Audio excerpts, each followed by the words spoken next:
Students welcome to our channel कंसाई GS for IAS PCS. तो आज हम इंडियन पॉलिटी का जो सेकंड पार्ट है उसका डिस्कशन करने वाले हैं। और इससे पहले मैंने वीडियो बनाया था जिसमें हमने इसके फर्स्ट पार्ट का डिस्कशन किया था और इस पार्ट में हमने 65 क्वेश्चंस का डिस्कशन किया था और जो बाकी जो रिमेनिंग 65 क्वेश्चन है उसका आज हम डिस्कशन करने वाले हैं। और अगर आपको इसके पीडीएफ चाहिए तो इसके लिए आपको हमारा टेलीग्राम चैनल जो है Kansai GS for IAS PCS उसको ज्वाइन कर लें और जो इसका लिंक होगा वो हम डिस्क्रिप्शन बॉक्स में मेंशन कर देंगे। ठीक है, तो आइए चलिए शुरू करते हैं। ये सारे क्वेश्चंस मैंने लास्ट वीडियो में डिस्कशन कर लिए थे 65 तक, तो आज हम 66 से अपना आंसर स्टार्ट करेंगे। और 66 ओके, तो चलिए यहाँ से शुरू करते हैं। ये हमारा 66 नंबर क्वेश्चन है। निम्नलिखित में से कौन से संविधान संशोधन अधिनियम को लघु संविधान के नाम से भी जाना जाता है? तो ए है पहला, बी है 42वां, सी है 46वां या फिर डी 50वां। तो इसका जो आपका आंसर होगा वो होगा बी 42वां। यानी 42वें संविधान संशोधन द्वारा क्या किया गया था? 1976 द्वारा संविधान में अनेक प्रावधानों में परिवर्तन किया गया तथा अनेक प्रावधान नए जोड़े गए। ठीक है, इसलिए इसे क्या कहते हैं? लघु संविधान की संज्ञा दी गई है। 67 नंबर क्वेश्चन देख लेते हैं। संसद की संविधान संशोधन की शक्ति को प्रथम बार सर्वोच्च न्यायालय द्वारा किस वाद में सीमित किया गया है? तो ए है आपका गोलकनाथ बनाम पंजाब राज्य, बी है शंकरी प्रसाद बनाम भारत संघ, सी है केशवानंद भारती बनाम केरल राज्य और डी है मेनका गांधी बनाम भारत संघ। तो आपका इसका आंसर बताना है। और 67 का जो आपका आंसर होगा वो होगा ए, यानी गोलकनाथ बनाम पंजाब राज्य। ठीक है, एक्सप्लेनेशन देख लेते हैं। तो सर्वप्रथम गोलकनाथ बनाम पंजाब राज्य जो कि 1967 का मामला है, इसमें क्या किया था? सर्वोच्च न्यायालय ने संसद की संविधान संशोधन की शक्ति पर सीमाएं आरोपित की और इसके विरुद्ध संसद द्वारा 24वां संविधान संशोधन अधिनियम लाया गया। ठीक है, 68 नंबर क्वेश्चन देख लेते हैं। सुमेलित कीजिए, कुछ विषय दिए हैं, संविधान संशोधन दिए हैं, आपको बताना है, इसको मिलान करना है। ए है आपका दल बदल पर रोक हेतु प्रावधान 52वां, मतदाता की आयु 21 वर्ष से घटाकर 18 वर्ष 61वां, 6 वर्ष से 14 वर्ष की सभी बच्चों के लिए निःशुल्क एवं अनिवार्य शिक्षा, ये आपका 86वां, और मंत्रिपरिषद के आकार को सीमाबद्ध किया 51वां। तो ये आपको बताना है कि कौन सा आंसर आपका सही है। और 68 का जो आपका आंसर होगा वो होगा ए। ठीक है, तो आइए मिलान करके देख लेते हैं। ए यानी दल बदल पर रोक हेतु प्रावधान, ये आपका 52वां संविधान संशोधन से रिलेटेड है। मतदाता की आयु 21 वर्ष से 18 वर्ष 61वां है, 6 वर्ष से 14 वर्ष ये आपका 86वां है, और साथ ही मंत्रिपरिषद के आकार को सीमाबद्ध किया गया, ये आपका 91वां है। तो एज इट इज़ जो दिया गया है वैसे ही वो सम्मिलित है। ठीक है, 69 नंबर क्वेश्चन देख लेते हैं। संघ की कार्यपालिका में निम्नलिखित में से कौन कौन सम्मिलित होते हैं? राष्ट्रपति, उपराष्ट्रपति, प्रधानमंत्री, मंत्रिपरिषद या फिर महान्यायवादी। तो ए जो आपका ऑप्शन है उसमें है तीसरा व चौथा, बी है पहला दूसरा व चौथा, सी है दूसरा तीसरा व चौथा या फिर डी उपयुक्त सभी। तो 69 का जो आपका आंसर होगा वो होगा डी, यानी उपयुक्त सभी जो हैं वो संघ की कार्यपालिका में सम्मिलित होते हैं। कुछ एक्सप्लेनेशन देख लेते हैं। संविधान के किस भाग में दिया गया? संविधान के भाग 5 के अनुच्छेद 52 से 58 तक में संघ की कार्यपालिका का वर्णन है। ठीक, और संघ की कार्यपालिका में राष्ट्रपति, उपराष्ट्रपति, प्रधानमंत्री, मंत्रिमंडल तथा महान्यायवादी शामिल होते हैं। ठीक है, तो संघ की कार्यपालिका का वर्णन किसमें? भाग 5 के अनुच्छेद 52 से 78 तक। ठीक है, असुमेलित युग में 70 नंबर क्वेश्चन देख लेते हैं। असुमेलित युग को छाटिए, अनुच्छेद दे रखे हैं, उपबंध दे रखे हैं, आपको मिलाना है कि कौन सा सही है। 58 राष्ट्रपति चुने जाने के लिए योग्यता, 59 राष्ट्रपति द्वारा शपथ ग्रहण, 56 राष्ट्रपति का कार्यकाल, 71 राष्ट्रपति को चुनाव से संबंधित मामले। कौन सा सुमेलित नहीं है वो आपको बताना है। ए है ऑप्शन तीसरा, बी है पहला, सी है दूसरा, डी है चौथा। तो 70 का जो आपका आंसर होगा वो होगा सी, यानी कि जो दूसरा है वो आपका सुमेलित नहीं है। तो एक्सप्लेनेशन देख लेते हैं 59 में क्या है। तो 59 में जो दिया गया है कि 59 किससे रिलेटेड? राष्ट्रपति कार्यालय की दशाओं से। ठीक है, इसलिए जो 59 है वो आपका गलत है। 71 नंबर क्वेश्चन देख लेते हैं। भारत के संविधान के अनुच्छेद 87 के अंतर्गत भारत का राष्ट्रपति अभिभाषण देता है संसद के दोनों सदनों की संयुक्त बैठक में, बी है आपका संसद के दोनों सदनों के संयुक्त अधिवेशन में, या फिर सी संसद के दोनों सदनों के संयुक्त सत्र में, या फिर डी एक साथ संवेद संसद के दोनों सदनों में। तो 71 का जो आपका आंसर होगा वो होगा आपका डी, यानी एक साथ संवेद संसद के दोनों सदनों में। एक्सप्लेनेशन देख लेते हैं। अनुच्छेद 87 लोकसभा के आम चुनावों के बाद राष्ट्रपति प्रथम सत्र के आरंभ में एक साथ संवेद संसद के दोनों सदनों में अभिभाषण करेगा और साथ ही वर्ष के प्रथम सत्र अधिवेशन को पहले दिन एक साथ संवेद दोनों सदनों में राष्ट्रपति अभिभाषण देते हैं। ठीक है। 72 नंबर क्वेश्चन देख लेते हैं। राष्ट्रपति चुनाव से संबंधित निम्नलिखित कथनों पर विचार कीजिए। पहला है, राष्ट्रपति चुनाव से संबंधित सभी विवादों की जांच व फैसले संसद में होते हैं तथा संसद का फैसला अंतिम होता है। दूसरा है, राष्ट्रपति के चुनाव को इस आधार पर चुनौती नहीं दी जा सकती कि निर्वाचक मंडल अपूर्ण है। तीसरा है, यदि संसद द्वारा किसी व्यक्ति के राष्ट्रपति के रूप में नियुक्ति को अवैध घोषित किया जाता है तो संसद की घोषणा से पूर्व उसके द्वारा किए गए कार्य अवैध माने जाएंगे।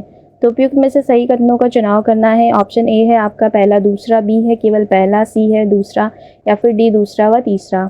ठीक है। तो ये आपका 72 नंबर क्वेश्चन है और 72 का जो आपका आंसर होगा वो होगा आपका सी, यानी जो दूसरा कथन है वो केवल सही है। बाकी एक्सप्लेनेशन देख लेते हैं कि क्यों गलत है। तो राष्ट्रपति चुनाव से संबंधित सभी विवादों की जांच व फैसले उच्चतम न्यायालय में होते हैं तथा उसका फैसला ही अंतिम होता है। तो ये आपका जो फर्स्ट पॉइंट है कि संसद में होते हैं, ये चीज़ गलत है। ठीक है।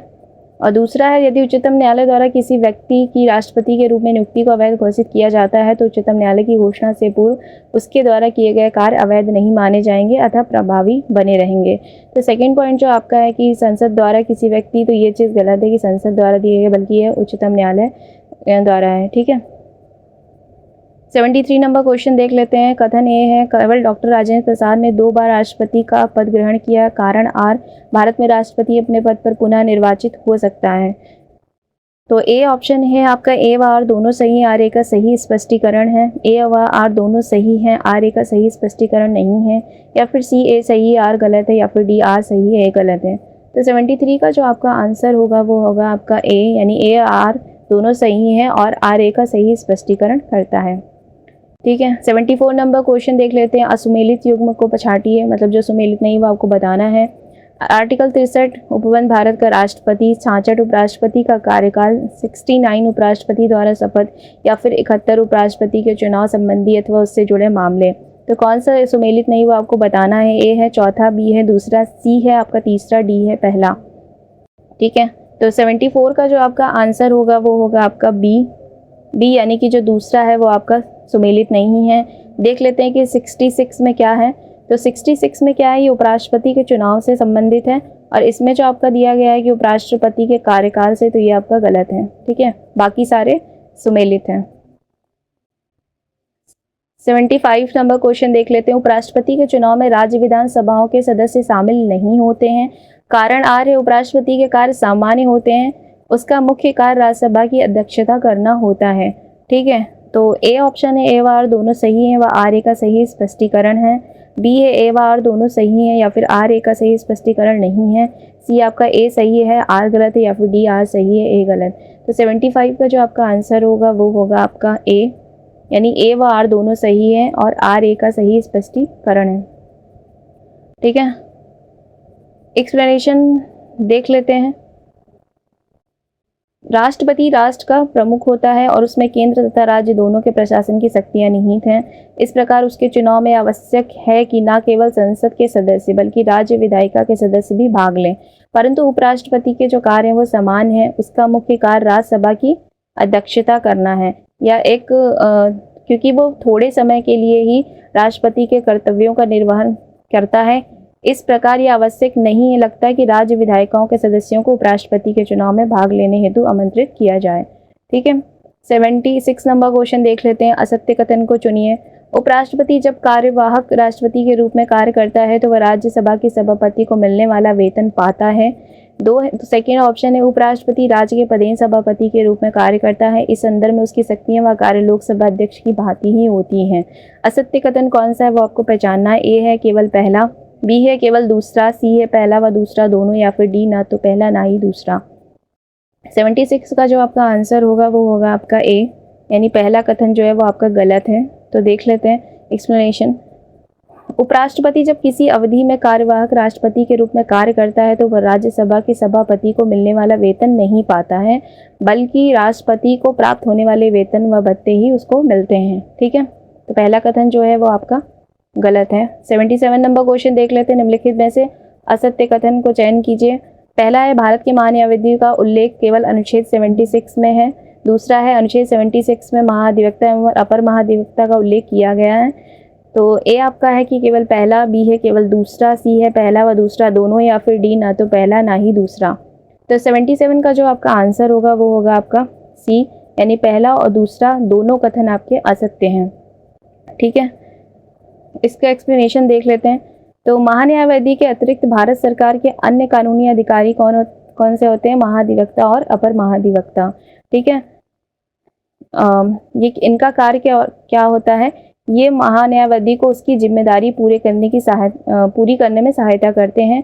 आर्टिकल 76 में केवल महाअधिवक्ता का उल्लेख है, अपर महाअधिवक्ता का उल्लेख नहीं है। ठीक है, और भारत के महान्यायवादी का उल्लेख 76 के अतिरिक्त अनुच्छेद 88 में भी है। ठीक है, इसलिए आपके दोनों कथन जो हैं वो असत्य हैं।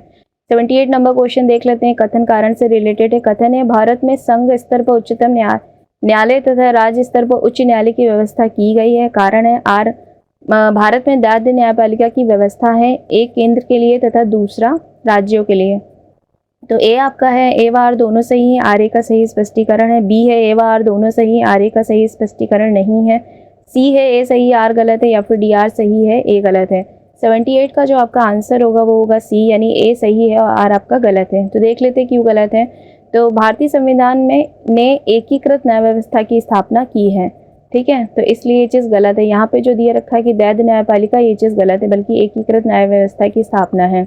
और इसके शीर्ष स्थान पर कौन होता है? उच्चतम न्यायालय व उसके अधीन उच्च न्यायालय हैं। एक उच्च न्यायालय के अधीन अधीनस्थ न्यायालयों की श्रेणियां हैं, जिला न्यायालय एवं अन्य अधीनस्थ न्यायालय। ठीक है, 79 नंबर क्वेश्चन देख लेते हैं। उच्चतम न्यायालय के न्यायाधीश को हटाने के संबंध में असत्य कथन का चुनाव कीजिए।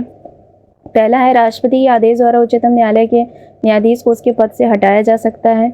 दूसरा, इस आदेश को संसद के दोनों सदनों के विशेष बहुमत अर्थात सदन की कुल सदस्यता का बहुमत तथा सदन के उपस्थित एवं मत देने वाले सदस्यों को 2/3 का समर्थन प्राप्त होना चाहिए। तीसरा है, न्यायाधीश को हटाने का आधार उसका दुर्व्यवहार या सिद्ध कदाचार होना चाहिए। चौथा है, उच्चतम न्यायालय के न्यायाधीश वी रामास्वामी को महाभियोग द्वारा हटाया गया था। ठीक है, तो कौन सा कथन आपका सही असत्य है वो आपको बताना है। 79 का ए ऑप्शन है, केवल पहला व चौथा। बी है तीसरा, सी केवल चौथा, या फिर डी पहला दूसरा व तीसरा। तो 79 का जो आपका आंसर होगा वो होगा सी, यानी केवल जो चौथा कथन है वो आपका गलत है। ठीक है, एक्सप्लेनेशन देख लेते हैं। तो आर्टिकल 127 के तहत उच्चतम न्यायालय के किसी न्यायाधीश पर अब तक महाभियोग नहीं लगाया गया है। पहला महाभियोग का मामला उच्चतम न्यायालय के न्यायाधीश वी रामास्वामी का है। यद्यपि जांच समिति ने उन्हें दुर्व्यवहार का दोषी पाया और उन पर महाभियोग नहीं लगाया जा सका, क्योंकि यह लोकसभा में पारित नहीं हो सका। ठीक है, और कुछ पॉइंट्स देख लेते हैं। उच्चतम न्यायालय के न्यायाधीश को पद से हटाने की प्रक्रिया के आधार कितने? 2 हैं, अक्षमता और सिद्ध कदाचार। हटाने का प्रस्ताव किसी भी सदन में पेश किया जा सकता है जिसमें राज्यसभा के 50 सदस्यों तथा लोकसभा के 100 सदस्यों के हस्ताक्षर होने चाहिए। यदि प्रस्ताव स्वीकार किया जाता है तो आरोपों की जाँच के लिए समिति का गठन किया जाएगा। यदि आरोप सही पाए जाते हैं तो जो प्रक्रिया आगे बढ़ती है, प्रस्ताव सदन में विशेष बहुमत से पारित किया जाता है। तत्पश्चात दूसरे सदन में भी विशेष बहुमत से पारित किया जाता है। अगर दूसरे सदन में भी प्रस्ताव पारित हो जाता है तो राष्ट्रपति न्यायाधीश को हटाने का आदेश जारी करता है। तो ये सारी प्रक्रिया है किसी भी उच्चतम न्यायालय के न्यायाधीश को हटाने की। ठीक है, 80 नंबर क्वेश्चन देख लेते हैं। संविधान ने उच्चतम न्यायालय की स्वतंत्रता और निष्पक्ष कार्यकरण सुनिश्चित करने के लिए निम्नलिखित कौन कौन से उपबंध शामिल किए हैं? नियुक्ति का तरीका। दूसरा है कार्यकाल की सुरक्षा, संचित निधि से व्यय। चौथा, न्यायाधीशों के आचरण पर बहस नहीं या फिर न्याय क्षेत्र में कटौती। छठा है, सेवानिवृत्ति के बाद वकालत पर रोक नहीं। तो 80 का आपका आंसर देना ए है, पहला दूसरा तीसरा व पांचवा। बी पहला दूसरा तीसरा व सी छठा, या फिर सी पहला दूसरा तीसरा चौथा व पांचवा, या फिर डी पहला दूसरा तीसरा व चौथा। तो 80 का जो आपका आंसर होगा वो होगा आपका डी, पहला दूसरा तीसरा व चौथा। तो कौन से उपबंध शामिल नहीं हैं आपके, यानी कि जो पांचवा और जो छठा है वो आपका इसमें शामिल नहीं है। ठीक है, और इसका एक्सप्लेनेशन देख लेते हैं। संविधान ने उच्चतम न्यायालय की स्वतंत्रता और निष्पक्ष कार्यकरण सुनिश्चित करने के लिए निम्नलिखित उपबंध किए हैं। कौन कौन से उसमें आप देख सकते हैं। नियुक्ति का तरीका, निश्चित सेवा शर्तें, संचित निधि से व्यय, न्यायाधीशों के आचरण पर बहस नहीं हो सकती, सेवानिवृत्ति के बाद वकालत पर रोक, अपनी अवमानना पर दंड की सख्ती, और साथ ही अपना स्टाफ नियुक्त करने की स्वतंत्रता, इसके न्याय क्षेत्र में कटौती नहीं की जा सकती, और कार्यपालिका से पृथक, ठीक है, और कार्यकाल की सुरक्षा भी। तो ये सारे जो उपबंध हैं ये सब सम्मिलित हैं। 81 नंबर क्वेश्चन देख लेते हैं। न्यायिक समीक्षा के संबंध में सत्य कथन का चुनाव कीजिए। न्यायिक समीक्षा के सिद्धांत की उत्पत्ति एवं विकास अमेरिका में हुआ। भारत में संविधान द्वारा न्यायिक समीक्षा की शक्ति सर्वोच्च न्यायालय एवं उच्च न्यायालयों को प्रदान की गई है। न्यायिक समीक्षा की शक्ति में संविधान संशोधन के द्वारा कटौती की जा सकती है। न्यायिक समीक्षा के अंतर्गत विधायी अधिनियमों तथा कार्यपालिका आदेशों की संवैधानिकता की जांच की जाती है। तो कौन सा कथन सत्य है वो आपको बताना है। ए है आपका पहला व दूसरा, बी है दूसरा तीसरा और चौथा, सी है पहला और चौथा, डी है पहला दूसरा व चौथा। तो 81 का जो आपका आंसर होगा वो होगा आपका डी, यानी पहला दूसरा और चौथा कथन जो है वो आपका सही है, तीसरा जो है वो आपका गलत है। एक्सप्लेनेशन देख लेते हैं। भारतीय संविधान द्वारा न्यायपालिका को न्यायिक समीक्षा की शक्ति प्रदत्त की गई है। सर्वोच्च न्यायालय ने घोषित कर रखा है कि न्यायिक समीक्षा की शक्ति संविधान की मूलभूत विशेषता है, तथापि संविधान के मूलभूत ढांचे का एक तत्व है। इसलिए न्यायिक समीक्षा की शक्ति में संविधान संशोधन के द्वारा ना तो कटौती की जा सकती है और ना ही इसे हटाया जा सकता है। 82 नंबर क्वेश्चन देख लेते हैं। निम्नलिखित में से किस आधार पर किसी अधिनियम अथवा आदेश की संवैधानिक वैधता को सर्वोच्च न्यायालय या उच्च न्यायालय में चुनौती दी जा सकती है? अगर वह आदेश या अधिनियम मौलिक अधिकारों का उल्लंघन करता है, या फिर अगर वह आदेश या अधिनियम उस प्राधिकारी की सक्षमता से बाहर का है जिसने इसे बनाया है, या फिर अगर वह आदेश या अधिनियम संवैधानिक प्रावधानों के प्रतिकूल है। तो 82 का आपका आंसर करना है। ए है ऑप्शन आपका केवल पहला व तीसरा, बी है केवल पहला व दूसरा, या फिर सी केवल दूसरा व तीसरा, या फिर डी उपयुक्त सभी। 82 का जो आपका आंसर होगा वो होगा आपका डी, यानी उपयुक्त सभी जो है वो आपका सही है, ठीक है। 83 नंबर क्वेश्चन देख लेते हैं। कथन कारण से रिलेटेड है। कथन ए, भारत में न्यायिक समीक्षा का विषय क्षेत्र यूएसए की तुलना में विस्तृत है। कारण है, भारतीय संविधान में यथोचित विधि प्रक्रिया के स्थान पर विधि द्वारा स्थापित प्रक्रिया को तरजीह दी जाती है। ए ऑप्शन है आपका ए व आर दोनों सही, आर ए का सही स्पष्टीकरण है। बी है ए व आर दोनों सही, आर ए का सही स्पष्टीकरण नहीं है, या फिर सी ए सही आर गलत, या फिर डी आर सही है ए गलत, ठीक है। 83 का जो आपका आंसर होगा वो होगा आपका डी, यानी आर आपका सही है और ए गलत है। तो एक्सप्लेनेशन देख लेते हैं कि क्यों गलत है। तो भारत में न्यायिक समीक्षा का विषय संयुक्त राज्य अमेरिका की तुलना में सीमित है, तो ये चीज़ आपका सही है, और यहाँ पे जो लिखा है कि विस्तृत है ये गलत है, ठीक है। 84 नंबर क्वेश्चन देख लेते हैं। उच्चतम न्यायालय के किस न्यायाधीश मामले में परामर्श का मतलब सहमति प्रकट करना कहा गया? ठीक है। ए है आपका तृतीय न्यायाधीश मामला, बी है प्रथम न्यायाधीश मामला, सी द्वितीय न्यायाधीश मामला, या फिर डी चतुर्थ न्यायाधीश मामला। तो 84 का जो आपका आंसर होगा वो होगा सी, यानी द्वितीय न्यायाधीश मामला जो है उसमें परामर्श का मतलब सहमति प्रकट करना कहा गया है, ठीक है। एक्सप्लेनेशन देख लेते हैं। तो किस आर्टिकल के तहत ऐसा गया? अनुच्छेद 124 के तहत उच्चतम न्यायालय के न्यायाधीशों की नियुक्ति करता है। इसके लिए वह राष्ट्रपति की अगरता उच्चतम न्यायालय के न्यायाधीशों की नियुक्ति करता है, और इसके लिए वह परामर्श किससे लेता है? भारत के मुख्य न्यायाधीश से परामर्श करता है। परामर्श से क्या तात्पर्य है, इसका भी एक्सप्लेनेशन देख लेते हैं।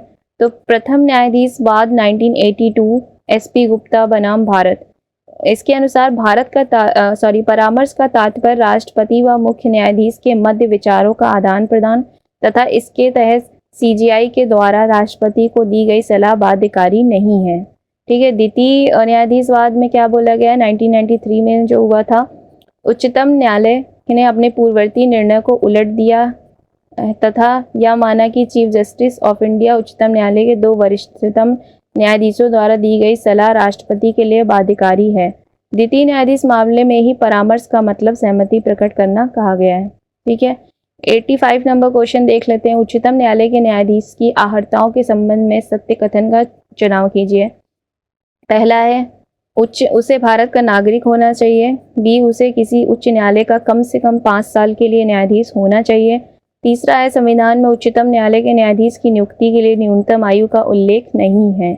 तो 85 का आपको आंसर करना है और 85 का जो आपका आंसर होगा वो होगा डी, यानी उपयुक्त जो सभी कथन है वो आपके सही हैं और सारे ही उच्चतम न्यायालय के जो न्यायाधीश की अर्हता है उससे रिलेटेड है। 86 नंबर क्वेश्चन देख लेते हैं। भारतीय उच्चतम न्यायालय के अपीली क्षेत्र में केवल संवैधानिक मामले शामिल है। दूसरा है, उपराष्ट्रपति के निर्वाचन संबंधी विवाद सर्वोच्च न्यायालय के प्रारंभिक क्षेत्राधिकार में शामिल है। तो उपयुक्त कथनों में सत्य कथन कौन सा वो आपको बताना है। ए है आपका केवल दूसरा, बी है पहला व दूसरा दोनों, सी है केवल पहला, या फिर डी ना तो पहला ना ही दूसरा। 86 का जो आपका आंसर होगा वो होगा ए, यानी केवल दूसरा जो कथन है वो आपका सही है। ठीक है, एक्सप्लेनेशन देख लेते हैं।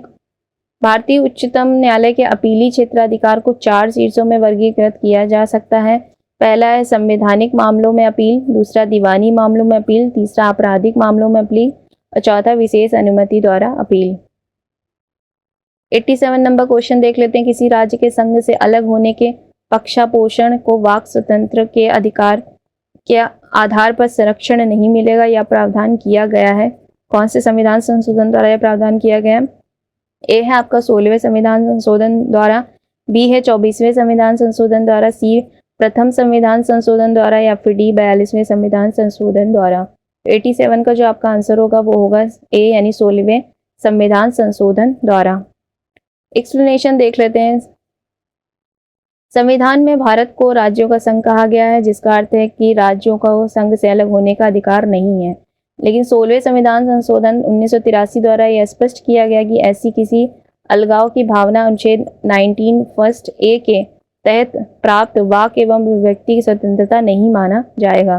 ठीक है, 88 नंबर क्वेश्चन देख लेते हैं। मूल कर्तव्यों का उल्लेख संविधान में सर्वप्रथम कब किया गया। 26 नवंबर 1949 को, 26 जनवरी 1950 को, 42वें संविधान संशोधन द्वारा या फिर 44वें संविधान संशोधन द्वारा। तो 88 का जो आपका आंसर होगा वो होगा सी, यानी 42वें संविधान संशोधन द्वारा मूल कर्तव्यों का उल्लेख संविधान में सर्वप्रथम बार किया गया। और 42वें संविधान संशोधन अधिनियम 1976 द्वारा 10 मूल कर्तव्यों को जोड़ा गया था। मूल संविधान में मूल कर्तव्यों को का कोई उल्लेख नहीं है। ठीक है, यानी कि बाद में इसे 42वें संविधान संशोधन द्वारा जोड़ा गया है। 89 नंबर क्वेश्चन देख लेते हैं। भारतीय संविधान के अनुच्छेद 75 में मंत्रियों से संबंधित निम्नलिखित में से कौन से प्रावधान शामिल हैं। तो मंत्रियों की नियुक्ति, राष्ट्रपति को सलाह के लिए मंत्रिपरिषद, लोकसभा में मंत्रियों की अधिकतम संख्या, चौथा है मंत्री राष्ट्रपति के प्रसाद पर्यंत तक पद पर बने रहेंगे, पांचवा प्रधानमंत्री मंत्रिपरिषद के प्रमुख के रूप में, और छठा है आपका मंत्रियों के वेतन एवं भत्ते। तो अनुच्छेद 75 से रिलेटेड ये सब प्रावधान है, आपको बताना है कि कौन सा इन प्रावधान शामिल है या नहीं। तो 89 का जो आपका आंसर होगा वो होगा आपका डी, यानी पहला, तीसरा, चौथा और छठा। ठीक है, एक्सप्लेनेशन देख लेते हैं। पहले देखते हैं आर्टिकल 74 में क्या है। आर्टिकल 74 में कहा गया कि राष्ट्रपति को सहायता और सलाह देने के लिए एक मंत्रिपरिषद होगी, जिसका प्रधान कौन होगा, प्रधानमंत्री होगा। आर्टिकल 75 में क्या है ये भी देख लेते हैं। तो आर्टिकल 75 में मंत्रियों के संबंध में अन्य प्रावधान दिए गए हैं। प्रधानमंत्री की नियुक्ति राष्ट्रपति द्वारा की जाएगी और अन्य मंत्रियों की नियुक्ति प्रधानमंत्री की सलाह पर राष्ट्रपति द्वारा की जाएगी।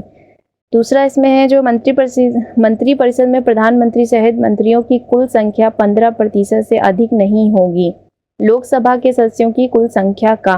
ठीक है, मंत्री राष्ट्रपति की इच्छा तक पद पर बने रहेंगे और मंत्रिपरिषद सामूहिक रूप से लोकसभा के प्रति उत्तरदायी होगी।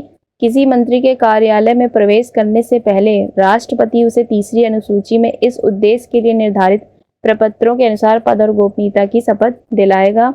और कोई मंत्री जो लगातार 6 महीने किसी भी अवधि के लिए संसद के किसी भी सदन का सदस्य नहीं है, उस अवधि की समाप्ति पर मंत्री नहीं रहेगा।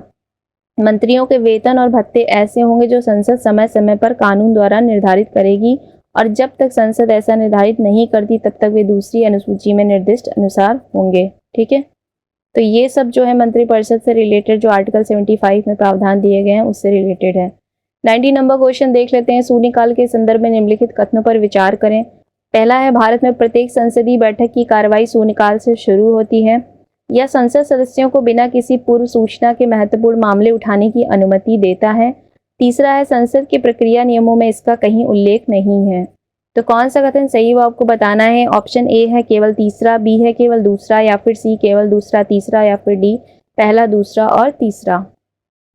ये आपका 90 नंबर क्वेश्चन है और इसका जो आपका आंसर होगा वो होगा सी, यानी दूसरा और तीसरा कथन जो है वो आपके सही है।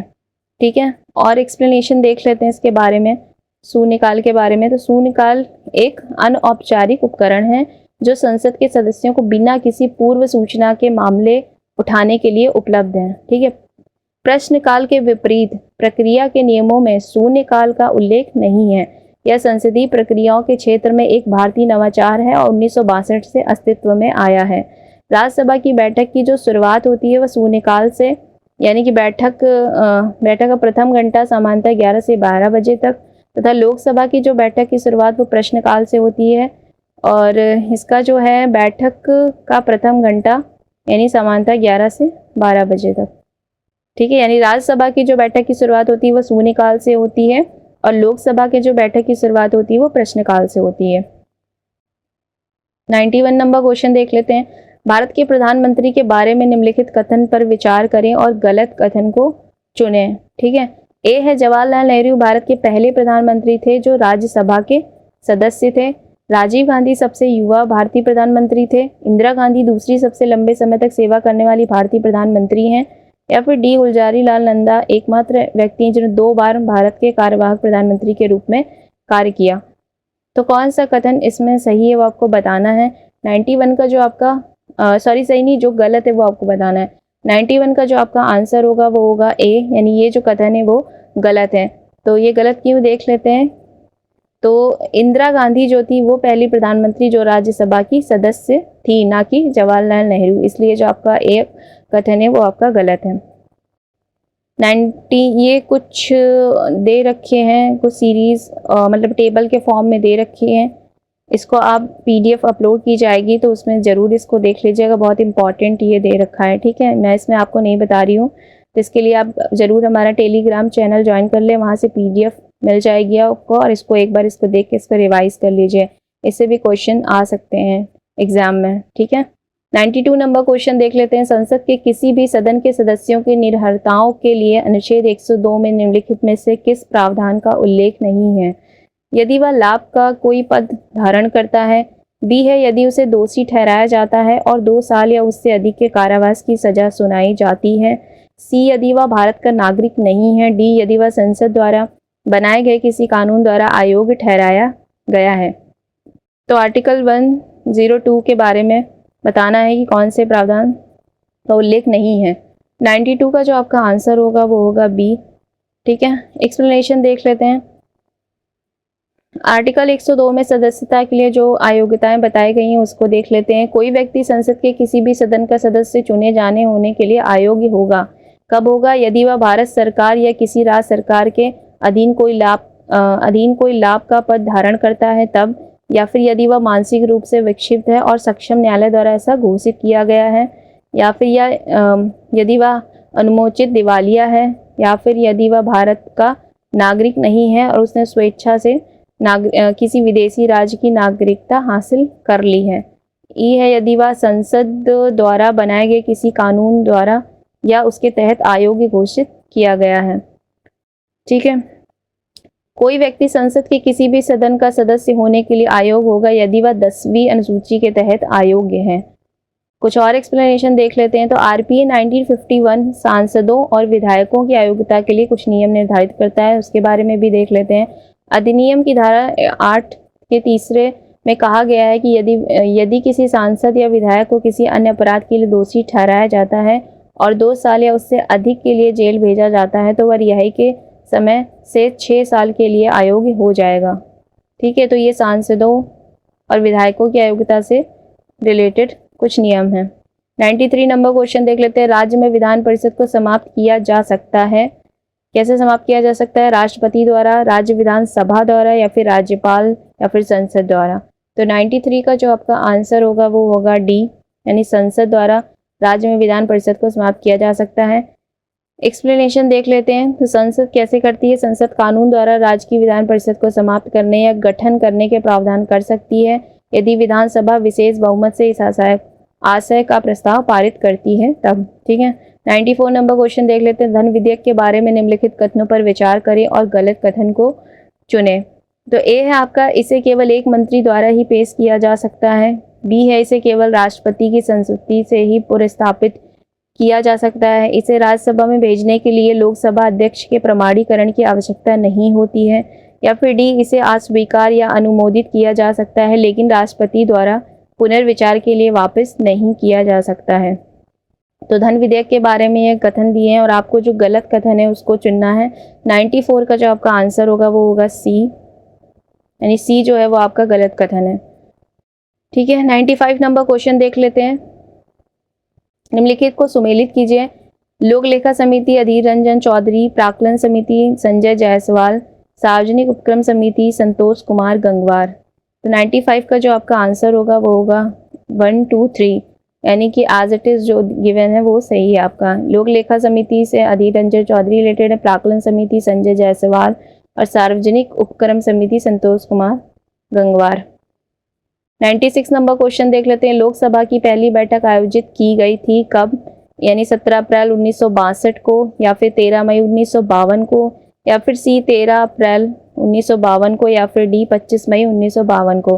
तो 96 का जो आपका आंसर होगा वो होगा बी, यानी 13 मई 1952 को लोकसभा की पहली बैठक आयोजित की गई थी। और अस्तित्व में कब आई थी? तो ये 17 अप्रैल 1952 को अस्तित्व में आई थी। ठीक है। 97 नंबर क्वेश्चन देख लेते हैं। निम्नलिखित कथनों पर विचार कीजिए। तारांकित प्रश्नों के उत्तर लिखित में दिए जाते हैं, अतारांकित प्रश्नों के उत्तर मौखिक रूप में दिए जाते हैं, या फिर अल्प सूचना प्रश्न मंत्री की सहमति के बाद ही स्वीकार किए जाते हैं। तो सही कथन कौन सा है वो आपको बताना है। ए है केवल पहला, बी है केवल तीसरा, सी है केवल दूसरा, या फिर डी उपयुक्त सभी। तो 97 का जो आपका आंसर होगा वो होगा बी, यानी जो तीसरा है वो आपका सही है, बाकी जो दो हैं वो गलत हैं। तो एक्सप्लेनेशन देख लेते हैं। तारांकित प्रश्न जो होते हैं उसका जो उत्तर है वो मौखिक उत्तर दिया जाता है, ना कि लिखित, और अतारांकित वाले लिखित उत्तर दिया जाता है, ना कि मौखिक। ठीक है। अल्प सूचना का प्रश्न मौखिक उत्तर और कम से कम 10 दिन के नोटिस पर। ठीक है। 98 नंबर क्वेश्चन देख लेते हैं। प्रोटेम स्पीकर के बारे में निम्नलिखित कथनों पर विचार करें। वह लोकसभा द्वारा अपने सदस्यों में से चुना जाता है। दूसरा कथन है वह अध्यक्ष के चुनाव की तारीख तय करता है। तीसरा है राष्ट्रपति स्वयं उन्हें शपथ दिलाते हैं। तो प्रोटेम स्पीकर के बारे में कौन सा कथन सही वो आपको बताना है। ए पहला है, ए ऑप्शन है केवल पहला, बी केवल तीसरा, सी केवल पहला व तीसरा, या फिर डी उपयुक्त सभी। तो 98 का जो आपका आंसर होगा वो होगा बी, यानी जो केवल तीसरा कथन है वो आपका सही है। एक्सप्लेनेशन देख लेते हैं। संविधान के प्रावधानों के अनुसार पिछली लोकसभा का अध्यक्ष नवनिर्वाचित लोकसभा की पहली बैठक से ठीक पहले अपना पद खाली कर लेता है।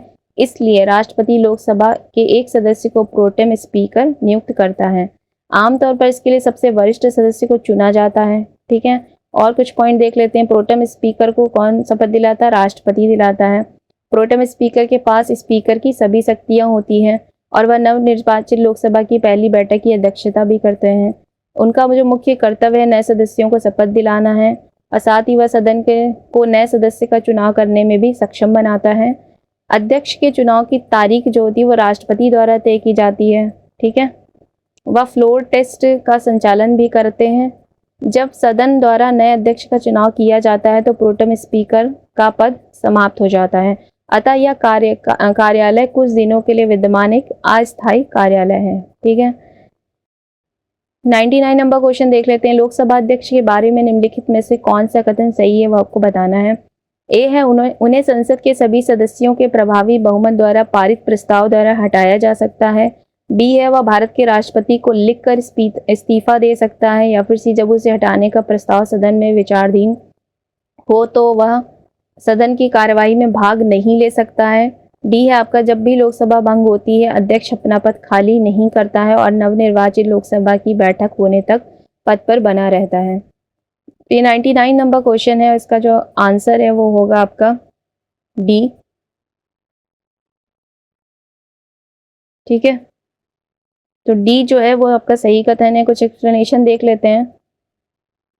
आमतौर पर अध्यक्ष लोकसभा के जीवन काल के दौरान पद पर बना रहता है, हालांकि उन्हें निम्नलिखित 3 मामलों में से किसी एक में अपना कार्यालय पहले खाली करना होगा।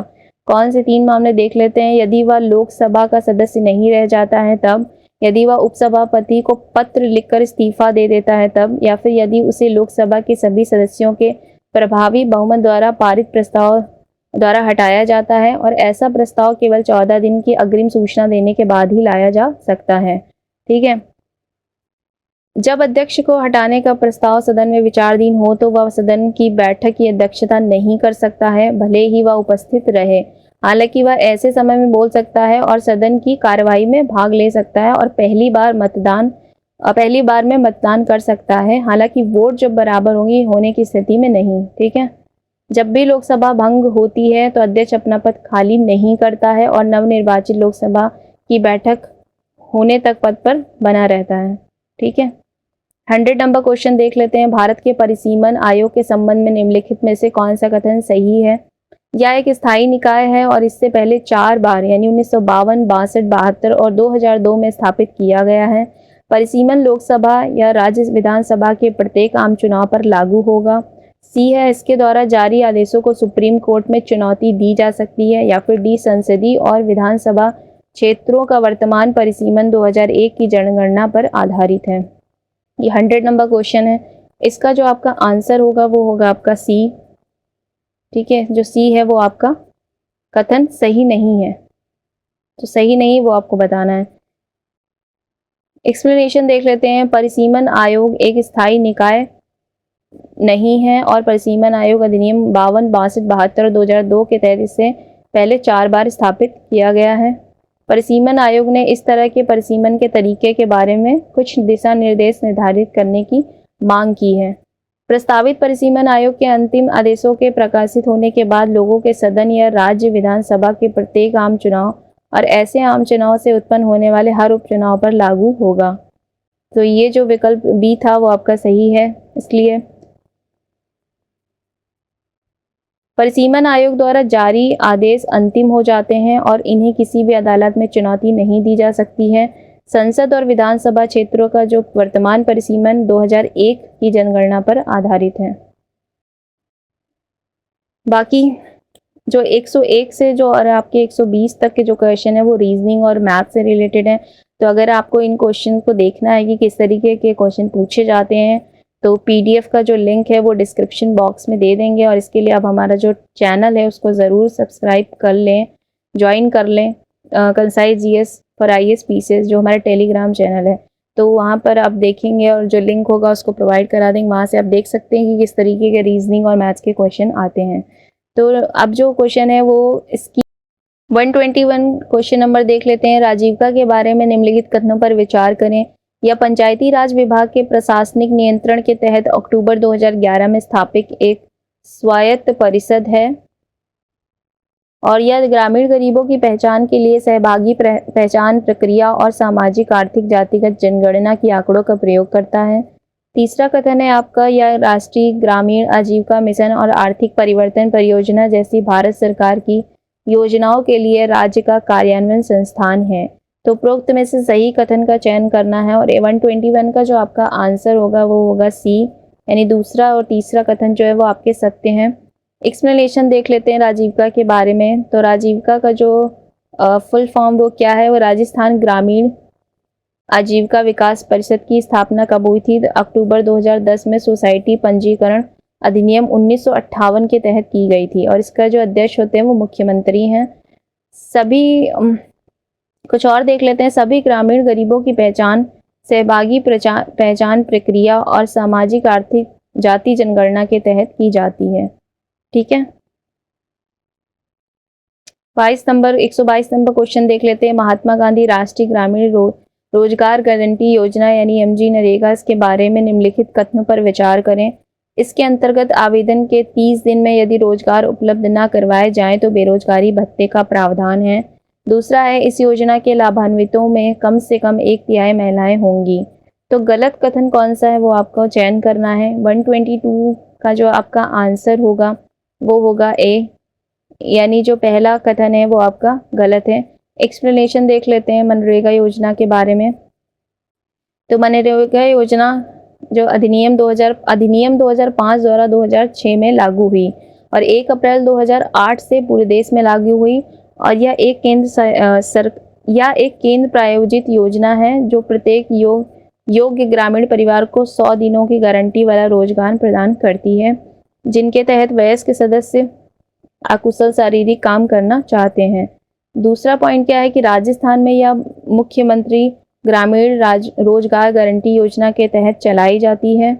बजट 2022-23 में परिवार को 125 दिन के रोजगार दिवस उपलब्ध कराए जाने की भी घोषणा की गई है। यदि आवेदन 15 दिनों के भीतर रोजगार उपलब्ध नहीं कराया जाता है तो राज्य बेरोजगारी भत्ता प्रदान करता है। तो ये कितने दिनों के भीतर? ये 15 दिनों के भीतर है, ना कि 30 दिनों के भीतर। और चौथा है, इस योजना के लाभान्वितों में कम से कम 1/3 महिलाएं होंगी। तो ये जो आपका कथन था ये सही था। ठीक है, 123 नंबर क्वेश्चन देख लेते हैं। अमृत सरोवर मिशन का उद्देश्य क्या है? ए है आपका देश के हर जिले में 75 अमृत सरोवरों का विकास। बी है देश के 75 जिलों में 75 अमृत सरोवरों का विकास। या फिर सी देश के प्रत्येक राज्य में 75 अमृत सरोवरों का विकास। या फिर डी देश के 75 शहरों में अमृत सरोवरों का विकास। तो ए ऑप्शन है डी, बी है ए, सी है सी और डी है आपका बी। 123 का जो आपका आंसर होगा वो होगा बी। बी यानी कि ए यानी देश के हर जिले में 75 अमृत सरोवरों का विकास। कुछ एक्सप्लेनेशन देख लेते हैं इस मिशन के बारे में। मिशन अमृत सरोवर 24 अप्रैल 2022 को प्रधानमंत्री द्वारा प्रारंभ किया गया था और इसका प्रमुख उद्देश्य क्या है कि देश के प्रत्येक जिले में 75 जल निकायों का कायाकल्प करना है और यह आज़ादी के अमृत महोत्सव कार्यक्रम के तहत पहल है। प्रत्येक सरोवर में न्यूनतम एक एकड़ तालाब क्षेत्र और लगभग 10,000 घन मीटर की जल धारण क्षमता होगी। राजस्थान का जो लक्ष्य है वो 24-75 सरोवर है। 124 नंबर क्वेश्चन देख लेते हैं। 31 मार्च 2022 तक राज्य में ग्रामीण सड़कों की कुल लंबाई कितनी है? 43,264 किलोमीटर, 1,45,049 किलोमीटर, या फिर 25,768 किलोमीटर, या फिर 1,86,462 किलोमीटर। ठीक है, तो 124 का जो आपका आंसर होगा वो होगा आपका डी। कुछ एक्सप्लेनेशन देख लेते हैं। राजस्थान में ग्रामीण सड़कों की कुल लंबाई 31 मार्च 2022 तक 1,86,462.10 किलोमीटर है और इससे जुड़े हुए गांवों का जो प्रतिशत 88.39% है। 2011 की जनगणना के अनुसार राज्य में कितने गांव थे? 43,264 गांव हैं। 125 नंबर क्वेश्चन देख लेते हैं। राजस्थान सरकार की अंबेडकर भवन योजना के तहत प्रत्येक पंचायत समिति मुख्यालय पर भवन निर्माण हेतु कितने बजट का प्रावधान किया गया है? 50 लाख, 75 लाख, 90 लाख या फिर 35 लाख। तो 125 का जो आपका आंसर होगा वो होगा ए यानी 50 लाख।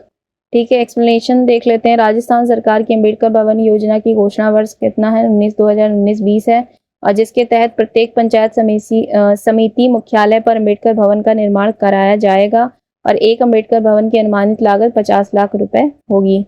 126 नंबर क्वेश्चन देख लेते हैं। राजस्थान सरकार द्वारा ग्रामीण विकास के लिए राज्य भर में क्रियान्वित योजनाओं का चयन करें। महात्मा गांधी जन भागीदारी विकास योजना, सीमा क्षेत्र विकास योजना, मगरा क्षेत्र विकास कार्यक्रम, सांसद स्थानीय क्षेत्र विकास योजना। 126 का जो आपका आंसर होगा वो होगा बी यानी पहला और तीसरा। एक्सप्लेनेशन देख लेते हैं कुछ। केंद्र सरकार की योजना और राज्य सरकार की जो योजना है उससे रिलेटेड। केंद्र सरकार की योजना यानी सांसद स्थानीय क्षेत्र विकास योजना MPLAD, इसके अंतर्गत 5 करोड़ रुपए के विकास कार्यों की अनुशंसा सांसद द्वारा की जा सकती है। सीमा क्षेत्र विकास कार्यक्रम या 7वीं पंचवर्षीय योजना के दौरान केंद्र द्वारा राजस्थान के 4 सीमावर्ती जिलों बाड़मेर, बीकानेर, गंगानेर तथा जैसलमेर में प्रारंभ की गई है। ठीक है, राज्य सरकार की योजना देखते हैं तो इसमें क्या है? मगरा क्षेत्र विकास कार्यक्रम योजना राजस्थान के अजमेर, भीलवाड़ा, चित्तौड़, राजसमंद व पाली में कार्यरत है। महात्मा गांधी जन भागीदारी विकास योजना राजस्थान के ग्रामीण क्षेत्रों में लागू है। 127 नंबर क्वेश्चन देख लेते हैं। उन उप क्षेत्रों का चयन कीजिए जिनका प्रतिनिधित्व रूडा द्वारा किया जाता है। चमड़ा, हस्तशिल्प, लघु खनिज, या फिर प्रमुख खनिज पत्थर चमड़ा, या फिर सी लघु खनिज ऊन और कपड़ा चमड़ा, या फिर डी ऊन और कपड़ा और हस्तशिल्प चमड़ा। तो 127 का जो आपका आंसर होगा वो होगा आपका सी, यानी लघु खनिज ऊन और कपड़ा और चमड़ा। एक्सप्लेनेशन देख लेते हैं। रूडा की स्थापना कब हुई थी? 1995 में की गई थी, और यह राजस्थान में ग्रामीण गैर कृषि क्षेत्र को बढ़ावा देने के लिए स्वतंत्र एजेंसी है। तीन क्षेत्रों में गतिविधियां संचालित करती है। कौन कौन से क्षेत्र हैं? चमड़ा, ऊन और कपड़ा और गौड़ खनिज यानी एससीपी। ठीक है। यह राज्य के शिल्पों के लिए जीआई टैग है प्राप्त करने का भी काम करती है। ठीक है। 128 नंबर क्वेश्चन देख लेते हैं। राजस्थान में मुख्यमंत्री क्षेत्रीय विकास योजना प्रारंभ की गई है। किस वर्ष प्रारंभ की गई आपको बताना है। वर्ष 2019-20 में, वर्ष 2020-21 में, वर्ष 2021 से 22 में, या फिर 22 से 23 में। तो 126 का जो आपका आंसर होगा वो होगा बी, यानी 2020-21 में मुख्यमंत्री क्षेत्रीय विकास योजना का प्रारंभ राजस्थान में किया गया है। एक्सप्लेनेशन देख लेते हैं। मुख्यमंत्री क्षेत्रीय विकास योजना बजट घोषणा 2022-23 के अनुसरण में वर्ष 2022-23 से प्रारंभ की गई है। इस योजना का उद्देश्य क्या है कि प्रदेश के दुर्गम, दूरस्थ एवं पिछड़े क्षेत्रों में आधारभूत संरचना का विकास करना। तो ये इस योजना का उद्देश्य है। 129 नंबर क्वेश्चन देख लेते हैं। पुनरुत्थान राष्ट्रीय ग्राम स्वराज अभियान से संबंधित निम्नलिखित कथनों पर विचार कीजिए। पहला है, यह केंद्र सरकार की योजना है, या फिर दूसरा, इस योजना की अवधि 31 मार्च 2026 तक निर्धारित की गई है। तो सत्य कथन कौन सा है वो आपको पहचानना है, और 129 का जो आंसर होगा वो आपका होगा सी, यानी पहला व दूसरा दोनों कथन आपके बिल्कुल सही है। एक्सप्लेनेशन देख लेते हैं कि यह योजना वर्ष 2018-19 से केंद्र राज्य के 60:40 वित्त पोषण से संचालित है। इसका उद्देश्य क्या है? पंचायत क्षमता संवर्धन है। ठीक है। 133 क्वेश्चन नंबर देख लेते हैं। राजस्थान में कुल कितनी वस्तुओं को भौगोलिक संकेतक प्राप्त है, यानी जीआई टैग प्राप्त है? 12, 14, 16 या फिर 18। तो 130 का जो आपका आंसर होगा वो होगा आपका सी, यानी 16 जो वस्तुएं हैं उनको जीआई टैग प्राप्त है। और ये जीआई टैग प्राप्त कराने का काम कौन करता है? रूडा। रूडा राज्य के शिल्पों के लिए जीआई यानी भौगोलिक संकेत प्राप्त करने का काम करती है। 131 नंबर क्वेश्चन देख लेते हैं। विश्व विकास रिपोर्ट 2023 के संदर्भ में निम्नलिखित कथनों पर विचार करें। इस वर्ष की रिपोर्ट में मुख्य फोकस प्रवासी व शरणार्थियों पर किया गया है। प्रवासियों को 4 प्रकारों में विभाजित किया गया है। इसे अंकटाड द्वारा प्रकाशित किया जाता है। तो असत्य कथन कौन सा है वो आपको बताना है। ए है आपका पहला व तीसरा, बी है तीसरा, या फिर सी पहला व दूसरा, या फिर डी उपयुक्त में से कोई नहीं। तो असत्य कथन कौन सा है वो आपको बताना है। 131 का जो आपका आंसर होगा वो होगा बी, यानी जो तीसरा कथन है वो आपका सही नहीं है। क्यों सही नहीं देख लेते हैं। तो विश्व विकास रिपोर्ट 2023 वर्ल्ड बैंक द्वारा इसका प्रकाशन किया जाता है, ना कि अंकटाड द्वारा। प्रवासी, शरणार्थी और समाज शीर्षक के तहत ये प्रकाशित हुई है। ठीक है।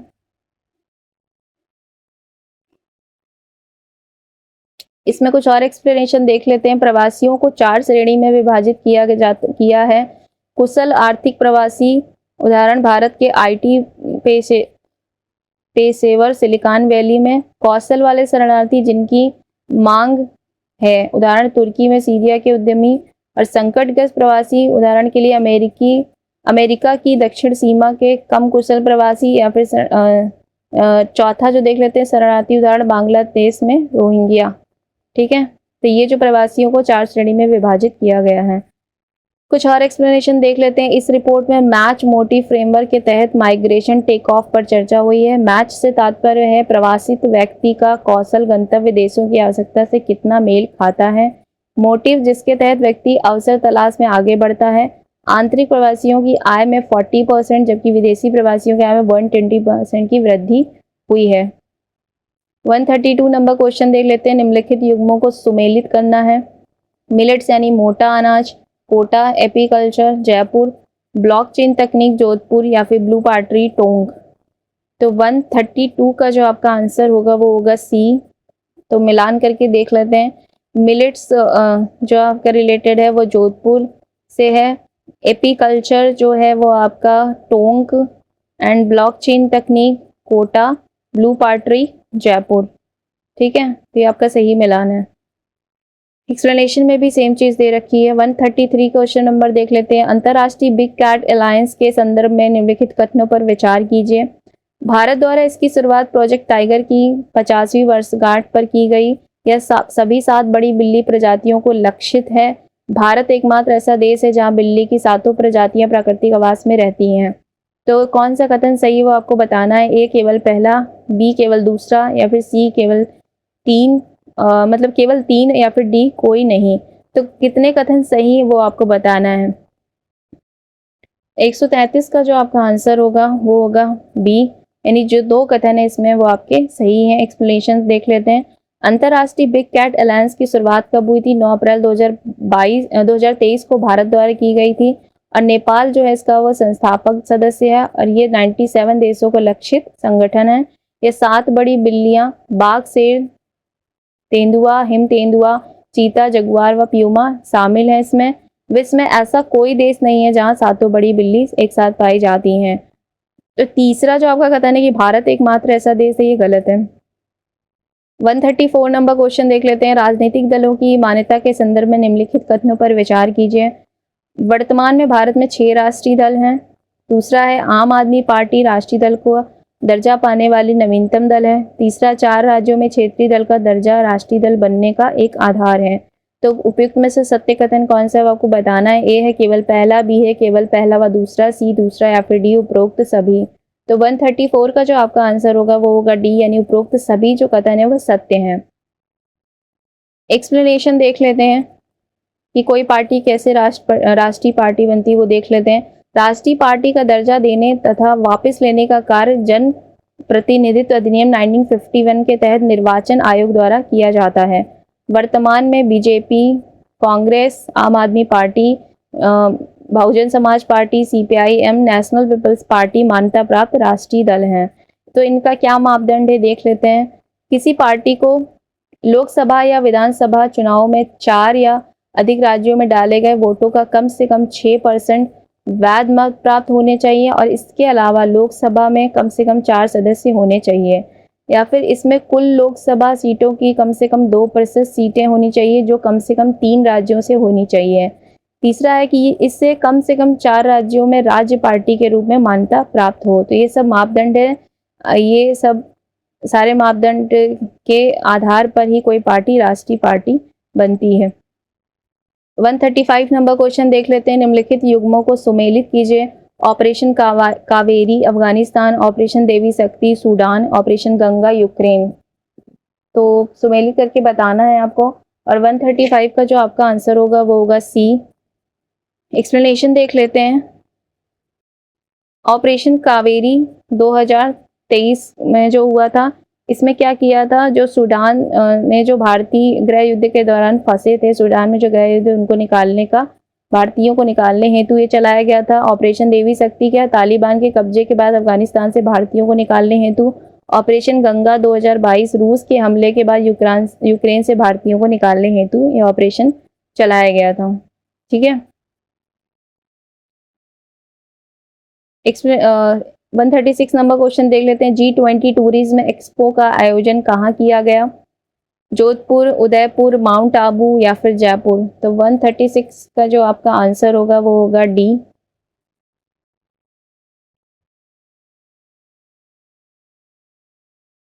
यानी जयपुर। G20 टूरिज्म एक्सपो का जो आयोजन किया गया है वो कहाँ किया गया है? जयपुर में। ठीक है। 137 नंबर क्वेश्चन देख लेते हैं। हाल ही में कौन सा देश नाटो का नवीनतम सदस्य बना है? Ukraine, Hungary, Finland, Denmark. तो 137 का जो आपका आंसर होगा वो होगा सी, यानी फिनलैंड जो है हाल ही में नाटो का नवीनतम सदस्य बना है। एक्सप्लेनेशन देख लेते हैं। हाल ही में फिनलैंड को नाटो का सदस्य बनाया गया है। नाटो उत्तर अटलांटिक संधि संगठन है जो कि 4 अप्रैल 1949 में स्थापित हुआ था, और ये एक ऐसा संगठन है, सैन्य गठबंधन है। यह एक सैन्य गठबंधन है जिसमें 31 सदस्य हैं, 29 यूरोपीय हैं, प्लस अमेरिका और कनाडा शामिल हैं। मुख्यालय कहाँ इसका? ब्रुसेल्स यानी बेल्जियम में। 138 एशियाई कुश्ती चैंपियनशिप 2023 के संदर्भ में निम्न कथनों पर विचार कीजिए। इसका आयोजन कजाकिस्तान के अस्ताना शहर में हुआ है। भारत ने 1 स्वर्ण सहित कुल 14 पदक जीते हैं। अमन सहरावत ने फ्री स्टाइल श्रेणी में स्वर्ण पदक जीता है। तो 138 का कौन सा असत्य है आपको बताना है। ए है केवल पहला, बी है केवल पहला व तीसरा, सी है केवल दूसरा तीसरा, या फिर डी उपरोक्त में से कोई नहीं। तो 138 का जो आपका आंसर होगा वो होगा डी, यानी कि उपरोक्त में से कोई भी कथन असत्य नहीं है, कि यानी सारे सत्य हैं। एक्सप्लेनेशन देख लेते हैं। एशियाई कुश्ती चैंपियनशिप में भारत 7वें स्थान पर रहा है। भारत ने 1 स्वर्ण, 3 रजत और 10 कांस्य पदक जीते हैं। कजाकिस्तान, जापान और ईरान शीर्ष 3 स्थानों पर रहे हैं। 139 नंबर क्वेश्चन देख लेते हैं, सुमेलित करना है। संजीता चानू तीरंदाजी, प्रियांशु राजावत टेनिस, ज्योति सुरेखा विमेन बैडमिंटन, डेनियल मेदवदेव भारोत्तोलक। तो 139 का जो आपका आंसर होगा वो होगा डी। ठीक है, एक्सप्लेन करके देख लेते हैं। संजीता चानू जो है वो आपकी रिलेटेड हैं बैडमिंटन से, और प्रियांशु जो राजावत है वो भारोत्तोलक से हैं। ज्योति सुरेखा वेमन तीरंदाजी से, और डेनिल मेदवदेव ये टेनिस से रिलेटेड हैं। ठीक है, एक्सप्लेनेशन देख लेते हैं कुछ इनके बारे में, और जो पॉइंट है वो देख लेते हैं। संजीता चानू जो कि मणिपुर की हैं, भारोत्तोलक हैं, और इन पर क्या किया था, वाडा ने 4 वर्ष का प्रतिबंध लगाया है। प्रियांशु राजावत जो कि मध्य प्रदेश के बैडमिंटन खिलाड़ी हैं, और इन्हें क्या हुआ था, इन्होंने ऑर्लियंस मास्टर का खिताब भी जीता है। ज्योति सुरेखा वेमन जो कि तीरंदाजी से रिलेटेड है, उनको विश्व तीरंदाजी विश्व कप में स्वर्ण पदक यानी एकल उसमें, और ज्योति सुरेखा वेमन और ओजस प्रवीण देवताले को मिक्स्ड में स्वर्ण पदक भी मिला है। ठीक है, डेनिल मेदवदेव जो कि रूस से हैं, मियामी ओपन जीतने वाले टेनिस खिलाड़ी हैं। ये कुछ और पॉइंट्स थे जो इसमें एक्सप्लेन है। 142 नंबर क्वेश्चन देख लेते हैं। हाल ही में किसे सांख्यिकी में अंतर्राष्ट्रीय पुरस्कार प्रदान किया गया है। पीसी महालनोबिस, राज सुब्रमण्यम, एसआर श्रीनिवास वर्धन, सीआर राव। तो 140 का जो आपका आंसर होगा वो होगा डी, यानी सीआर राव को जो है सांख्यिकी में अंतर्राष्ट्रीय पुरस्कार प्रदान किया गया है। एक्सप्लेनेशन देख लेते हैं। अंतर्राष्ट्रीय सांख्यिकी पुरस्कार की शुरुआत कब हुई थी, 2016 में हुई थी। 2 साल में एक बार ये पुरस्कार दिया जाता है, और 2023 में चौथा ऐसे कल्याणपुरी राधाकृष्ण राव को प्रदान किया गया है। ठीक है, ये इनका पूरा नाम है सीएस राव का। 141 नंबर क्वेश्चन देख लेते हैं। मैच मोटिव फ्रेमवर्क के संदर्भ में निम्न कथनों पर विचार कीजिए। इसका विकास विश्व बैंक द्वारा किया गया है। दूसरा है, मैच से तात्पर्य परिस्थितियां जिसके तहत एक व्यक्ति अवसर की तलाश में आगे बढ़ता है। मोटिव प्रवासियों के कौशल एवं गंतव्य देश की आवश्यकता से तालमेल को संदर्भित है। तो सही कथनों की संख्या कितनी वो आपको बताना है। ए है केवल 2 सही है, बी है केवल 1 सही है, सी सभी 3 सही है, या फिर सभी कथन गलत हैं। 141 का जो आपका आंसर होगा वो होगा आपका बी, यानी केवल एक कथन जो है वो सही है। एक्सप्लेनेशन देख लेते हैं। विश्व विकास रिपोर्ट 2023 वर्ल्ड बैंक द्वारा इसका प्रकाशन किया गया है। प्रवासी, शरणार्थी और समाज शीर्षक के तहत ये प्रकाशित हुई है। इस रिपोर्ट में मैच मोटिव फ्रेमवर्क के तहत माइग्रेशन टेक ऑफ पर चर्चा हुई है। और मैच से तात्पर्य क्या है कि प्रवासित व्यक्ति का कौशल गंतव्य देशों की आवश्यकता से कितना मेल खाता है। मोटिव जिसके तहत व्यक्ति अवसर तलाश में आगे बढ़ता है। तो ऊपर जो आपके कथन दिए गए थे वो गलत हैं। 2 मैच और मोटिव का जो तात्पर्य है वो आपका गलत दिया गया है। ठीक है, तो जो पहला जो आपका कथन है कि इसका विकास विश्व बैंक द्वारा किया जाता है, ये सही है। आंतरिक प्रवासियों की आय 40%, जबकि विदेशी प्रवासियों की आय में 120% की वृद्धि हुई है, ऐसा रिपोर्ट में बताया गया है। ठीक है, 142 नंबर क्वेश्चन देखते हैं। नाटो प्लस में कौन से देश शामिल हैं। जापान, ऑस्ट्रेलिया, जर्मनी, उत्तरी कोरिया, या फिर इजराइल। सही विकल्प चुनिए। ए है आपका पहला, दूसरा, पांचवा, बी दूसरा, तीसरा, पांचवा, सी है दूसरा, चौथा, पांचवा, या फिर डी पहला, दूसरा, चौथा, पांचवा। 142 का जो आपका आंसर होगा वो होगा ए, पहला, दूसरा और पांचवा। तो नाटो प्लस में 5 देश शामिल है जिन्हें 5I की संज्ञा दी जाती है। इसमें नाटो से बाहर के अमेरिकी सहयोगी शामिल हैं ऑस्ट्रेलिया, न्यूजीलैंड, जापान, इजराइल और दक्षिण कोरिया। ठीक है, 143 नंबर क्वेश्चन देख लेते हैं। हाल ही में किस देश ने अपने नागरिकों के अंग्रेजी भाषा का प्रयोग पर प्रतिबंध लगाया है। ईरान, चीन, उत्तरी कोरिया, इटली। तो 143 का जो आपका आंसर होगा वो होगा डी, इटली। जो इटली की जो प्रधानमंत्री है जॉर्जिया मेलोनी, वो क्या है, गौड़ दक्षिणपंथी उनको माना जाता है। इनके दक्षिण इसी कदमों के तहत इन्होंने एआई और अंग्रेजी भाषा पर जो प्रतिबंध लगाया है। 144 नंबर क्वेश्चन देख लेते हैं। राज्यों की खुशहाली रैंकिंग के संदर्भ में निम्न कथनों पर विचार कीजिए। इसका प्रकाशन सस्टेनेबल डेवलपमेंट सोल्यूशन नेटवर्क द्वारा किया जाता है। राजस्थान ने 36 राज्य केंद्र शासित प्रदेशों में 27वां स्थान प्राप्त किया है। हिमाचल प्रदेश ने पहला स्थान प्राप्त किया है।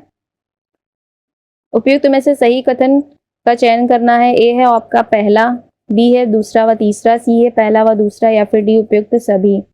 ठीक है, तो 144 नंबर क्वेश्चन है ये आपका, और 144 का जो आपका आंसर होगा वो होगा आपका बी, यानी दूसरा और जो तीसरा कथन है वो सही है। एक्सप्लेनेशन देख लेते हैं। सस्टेनेबल डेवलपमेंट सोल्यूशन नेटवर्क की तर्ज पर हैप्पी प्लस कंसल्टेंसी राज्यों ने के खुशहाली रैंकिंग जारी की गई है। राजस्थान ने 27वां स्थान प्राप्त किया है और हिमाचल प्रदेश जो है पहले स्थान पर रहा है। उत्तर पूर्वी और द्वीपीय राज्यों को उच्च स्थान प्राप्त हुआ है। उत्तर प्रदेश इसमें अंतिम स्थान पर रहा है। ठीक है,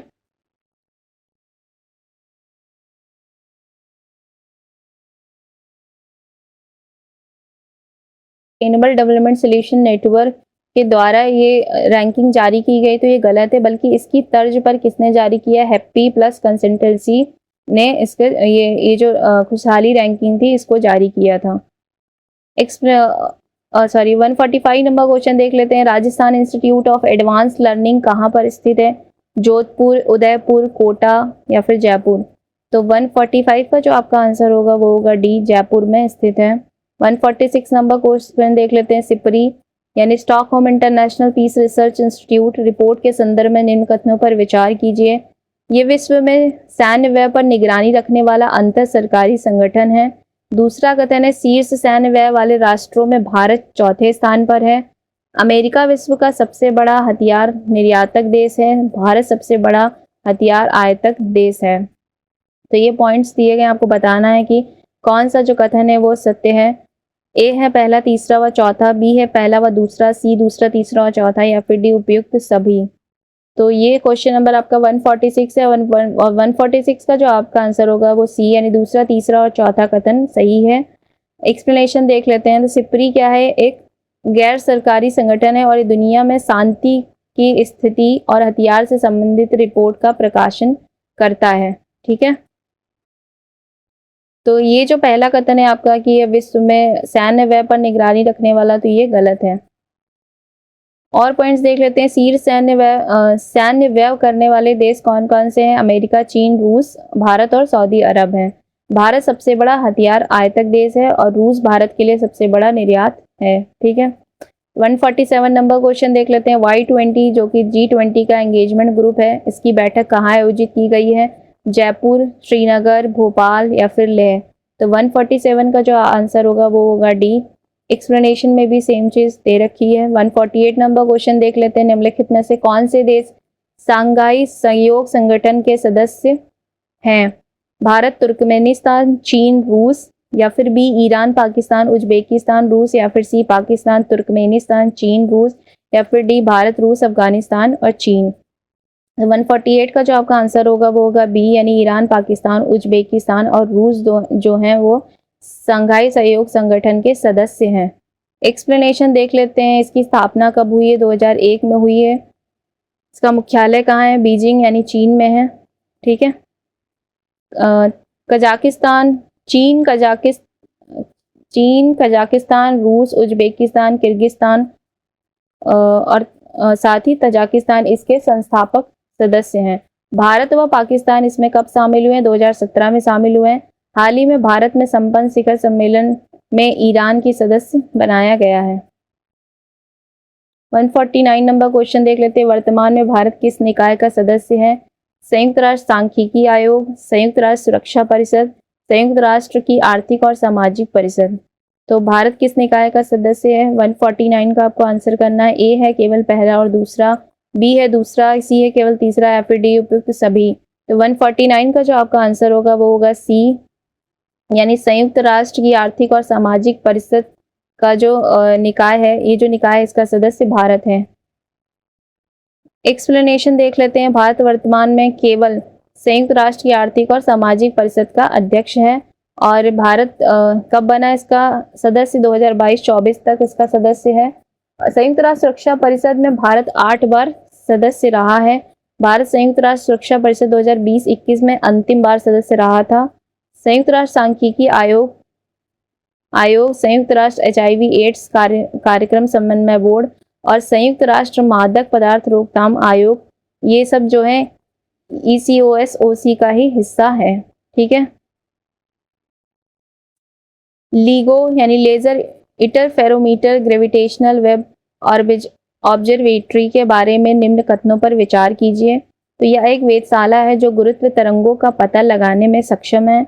ऐसे लीगो की तर्ज पर लीगो इंडिया की शुरुआत हिंगोली महाराष्ट्र में की गई है। कौन सा कथन सत्य है आपको बताना है? ए पहला, बी दूसरा, सी पहला व दूसरा दोनों, या फिर डी ना तो पहला ना ही दूसरा। 150 का जो आपका आंसर होगा वो होगा सी, पहला दूसरा जो दोनों कथन है वो आपके सत्य हैं। कुछ एक्सप्लेनेशन देख लेते हैं। गुरुत्वाकर्षण तरंगे जो होती है वो बेहद कमजोर होती है और उनका पता लगाना मुश्किल होता है। आइंस्टीन की भविष्यवाणी के 100 वर्ष पश्चात 2015 में लीगो द्वारा इसका पता लगाया गया था। भारत में परमाणु ऊर्जा विभाग और विज्ञान एवं प्रौद्योगिकी विभाग ने US नेशनल साइंस फाउंडेशन के एक समझौते के अंतर्गत हिंगोली महाराष्ट्र में लीगो स्थापित किया जा रहा है, जिसके 2030 तक पूरा होने की संभावना है। ठीक है, तो ये आज का हमारा आखिरी क्वेश्चन था। और जो ये आज से ये जो पॉलिटी की जो टेस्ट सीरीज है ये इसका फिनिश हो गई है। तो आगे और भी जो रिलेटेड होंगे राजस्थान के जो भी टेस्ट सीरीज हैं उसके बारे में हम डिस्कशन करेंगे। तो अगर आपको हमारा वीडियो अच्छा लगता है तो उसको लाइक कीजिए, चैनल को सब्सक्राइब कीजिए और वीडियो को शेयर भी कीजिए। ठीक है, थैंक यू फॉर वॉचिंग।